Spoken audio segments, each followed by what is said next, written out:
Може би е добре някой път към факт-чек да се обърнем, но все още не съм го правила. Най-вече за информация. Бих искала да, тъй като казвам, че не съм се научила, бих искала все пак от сигурни сайтове да мога да си поръчам нещо, което искам.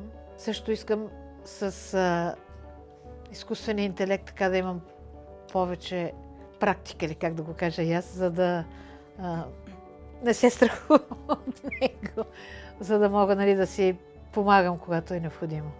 Тъй като лично аз не мога да проверявам чрез тази система, примерно FactCheck, въпреки че минахме едно много добро обучение, но това обучение, доколкото виждам за нашата група тук, на нашата възрастова група, не е достатъчно, за да го практикуваме. А то е много необходимо и полезно да го може всеки, тъй като всеки е застрашен от погрешната информация, фалшивата.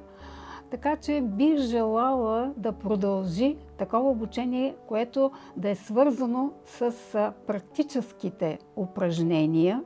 Ние се запознахме с принципа, това е много хубаво, че е създадена такава система, че е създадена система и за обучение по тази система за проверка, но фактически нямаме практически опит. И този практически опит може да се изрази в някакви отново контакти с обучаващите, а също така и да се създадат някакви регулярни сбирки, примерно седмични или по-скоро месечни. Откакто не работя, смятам, че малко изоставам с технологиите. И за това всичко, което е свързано с медийна грамотност, ми е много интересно, защото ми дава една нова сигурност, една нова информация. Светът толкова бързо се развива. Невъзможно е всичко, което става като събитие, нали, да видим, да чуем, да прочетем.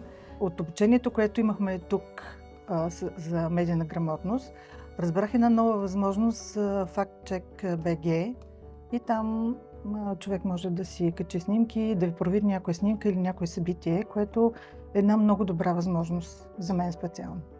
Мога и сама да проверя.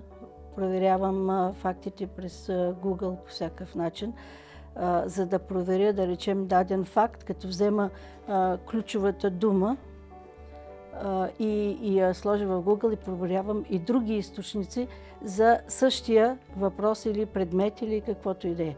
По ключова дума, за да видя и друг източник какво пише. Защото е много важно кой казва това, което предлагат, да речем, ако е продукт или нещо друго. Трябва да го проверя и по друг източник, също в интернет, в други сайтове. Те може да използват една снимка, истинска снимка, но в друг контекст, за нещо друго. Както понякога има за протести, да речем, че се случват сега, но всъщност са се случили преди 10 години и на друго място или както и да е. Това се случва. Дават го като нова новина, а то е фалшива новина.